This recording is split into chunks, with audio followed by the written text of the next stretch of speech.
पार्वती पतिये हर हर।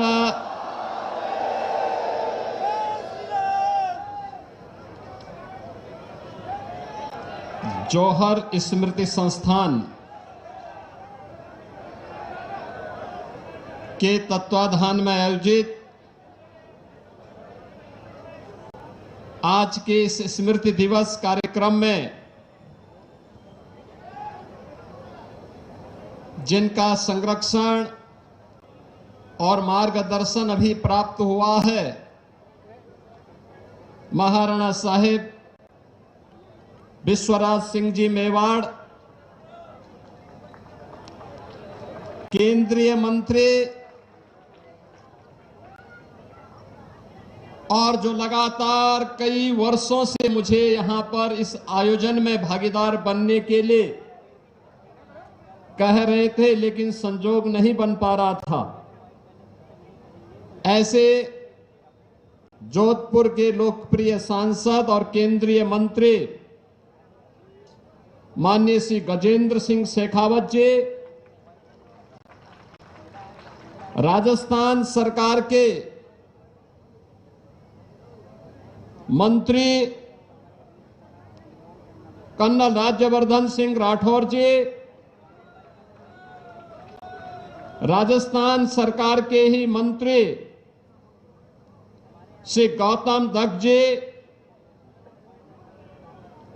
माननीय सांसद श्री सीपी जोशी जी, पूर्व राज्यपाल और जिनकी पुस्तक जयमल वंश प्रकाश बदनौर मेड़तिया राठौरों के इतिहास के बारे में, जिनके गौरवशाली बलिदान के इतिहास को आज भी भारत का इतिहास स्मरण करके नमन करता है, ऐसे पूर्व मंत्री और पूर्व राज्यपाल माननीय बीपी सिंह जी,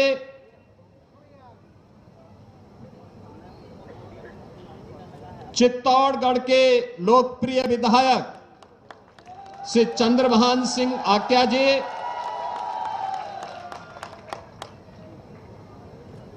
विजयपुर संस्थान के अध्यक्ष रावत नरेंद्र सिंह जी,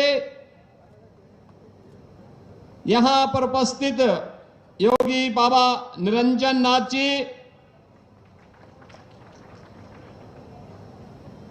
अध्यक्ष मेवाड़ क्षत्रिय महासभा श्री अशोक सिंह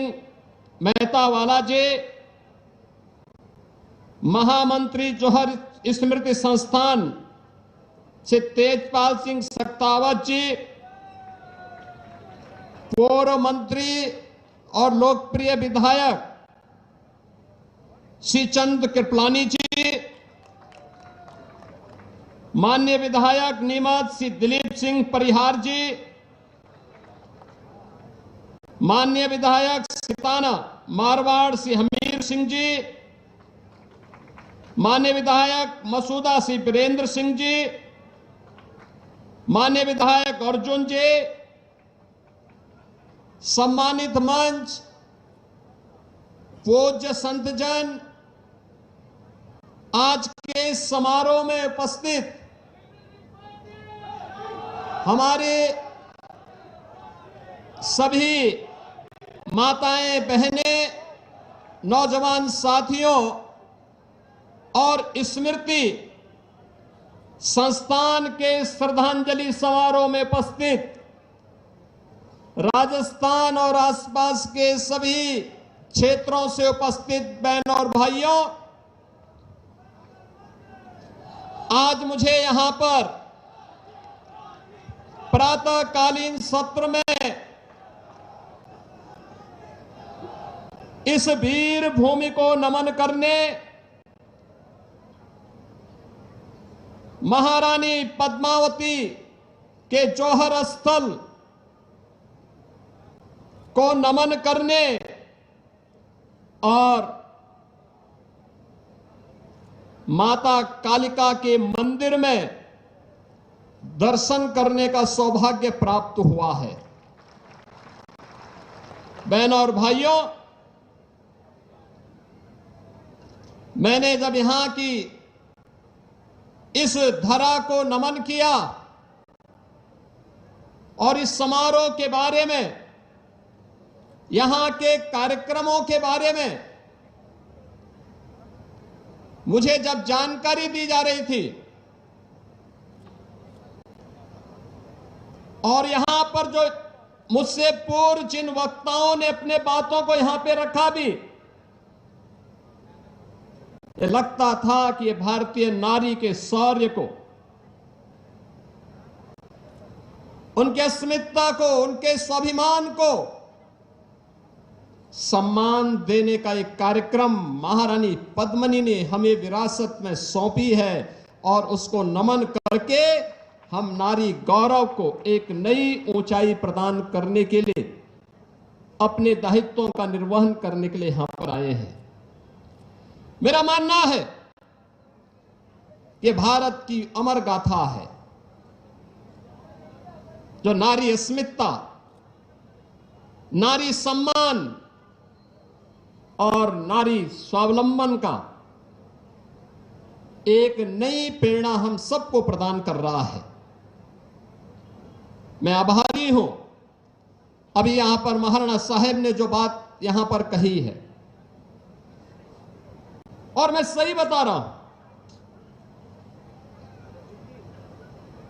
हम लोग आज उत्तर प्रदेश में अगर कुछ कर पा रहे हैं तो तेज इसी राजस्थान का तेज है, यही चित्तौड़गढ़ का तेज है।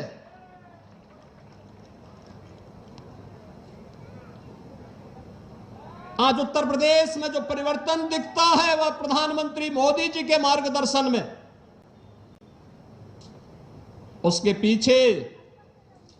राजस्थान की इस वीर भूमि का भी योगदान है, क्योंकि मेरे पूज्य दादा गुरु इसी भूमि से गोरखपुर गए थे।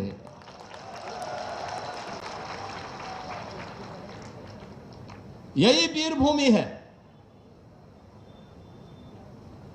और इसीलिए मुझे लगता है जब भी राजस्थान के, चित्तौड़गढ़ के, मेवाड़ के शौर्य और पराक्रम की बात आती है, यहां के वीरों के शौर्य और पराक्रम की बातें सामने आती हैं, जब वीरांगनाओं के जौहर को हम स्मरण करते हैं और मीराबाई की भक्ति की उस धुन से भारत अभिभूत होता है, तो हम सब उससे एक नई प्रेरणा प्राप्त करते हैं। याद करिए,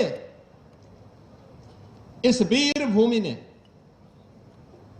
भारत को एक पहचान दी है। ये चित्तौड़गढ़ का ये किला, ये दुर्ग केवल पत्थरों से बना हुआ एक दुर्ग नहीं है, ये भारत की अस्मिता का प्रहरी है, भारत की अस्मिता को लगातार एक नई प्रेरणा प्रदान कर रहा है। और इसीलिए जब हम लोग आते हैं यहां पर,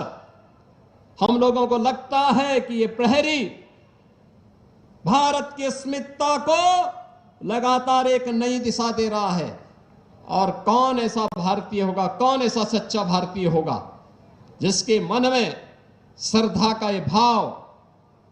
इस वीर भूमि के प्रति, यहां के राणाओं के बलिदान के प्रति, राष्ट्र के प्रति, उनके शौर्य और पराक्रम के प्रति